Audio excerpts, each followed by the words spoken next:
Assalamualaikum. Anak-anak, apa kabarnya kalian hari ini? Semoga kalian tetap sehat selalu ya. Anak-anak, hari ini bertemu lagi dengan Ibu. Kalian hari ini akan mendapatkan penjelasan kembali tentang teks eksplanasi. Semoga kalian lebih memahami ya, apa itu teks eksplanasi. Karena beberapa di antara kalian mungkin ada yang belum memahaminya ya. Kita bahas kembali ya. Nah, kita mulai dengan apa itu yang dimaksud dengan teks eksplanasi. Teks eksplanasi adalah teks yang dibuat untuk menjelaskan proses terjadinya suatu peristiwa atau fenomena, baik fenomena alam maupun sosial secara ilmiah. Dan teks eksplanasi ini berfungsi untuk memberikan penjelasan kepada para pembaca tentang proses terjadinya sesuatu yang disusun menurut prinsip sebab akibat. Nah, kita akan bahas ya, apa itu fenomena alam. Fenomena alam yang dimaksud dalam teks eksplanasi ini adalah peristiwa yang tidak diciptakan oleh manusia. Contohnya, letusan gunung berapi, kondisi cuaca, gempa bumi, juga peristiwa-peristiwa yang terjadi yang dapat diamati melalui kehidupan sosial. Jadi yang dimaksud dengan fenomena alam itu tidak diciptakan oleh manusia.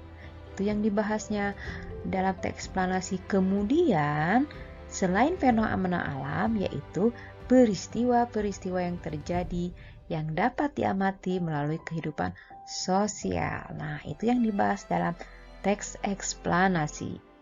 Kemudian kita pelajari yang pertama ya. Nah, ini dia. Kita pelajari ciri-ciri dari teks eksplanasi. Yang pertama, yaitu mempunyai struktur teks eksplanasi. Kita lihat, struktur eksplanasi ini terdiri atas yang pertama, pernyataan umum, yaitu pernyataan yang bersifat umum dan berisi gambaran awal tentang hal yang ingin dibahas dalam teks eksplanasi. Jadi di sini dibahas secara umum. Misalkan tentang hanya pengertiannya saja. Tidak secara detail, tidak secara rinci di dalam pernyataan umum ini.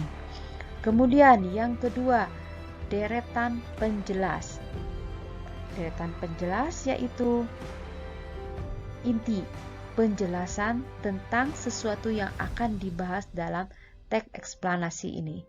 Di sini akan dipaparkan secara rinci, misalkan dari prosesnya, sebab akibatnya, secara detail di sini. Kemudian interpretasi. Interpretasi merupakan pandangan atau kesimpulan penulis tentang hal yang disampaikan dalam teks eksplanasi ini. Biasanya pernyataan umum ini anak-anak terdiri atau misalkan adanya di paragraf pertama. Kemudian deretan penjelas apabila paragrafnya ada 4 biasanya adanya di atas atau di paragraf kedua dan ketiga.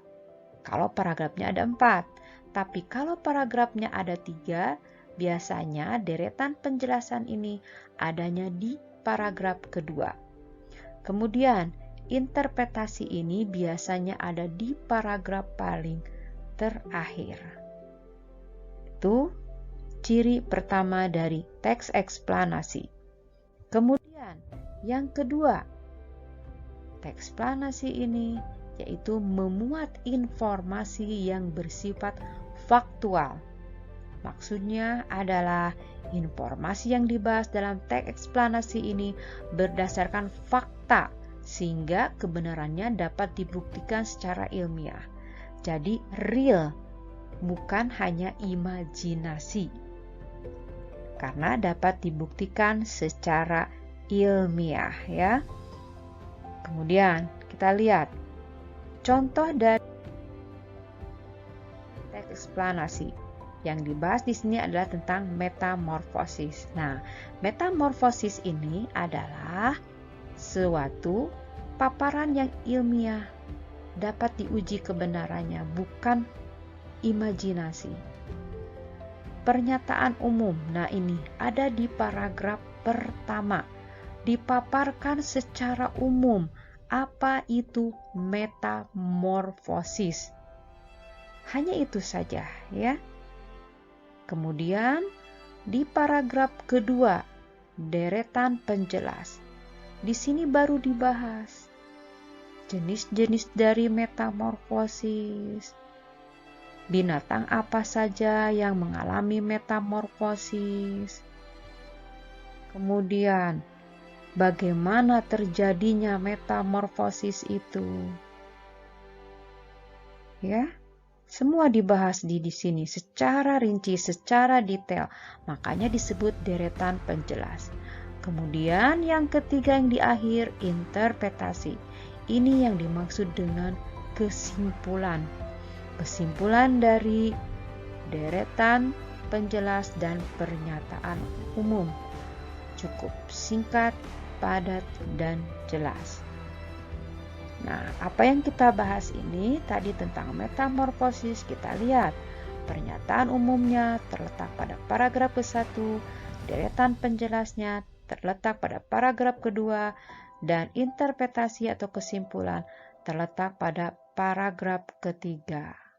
Nah, itu ya anak-anak, tentang teks eksplanasi sudah dijelaskan secara detail. Mudah-mudahan kalian lebih memahami, lebih jelas lagi apa itu teks eksplanasi.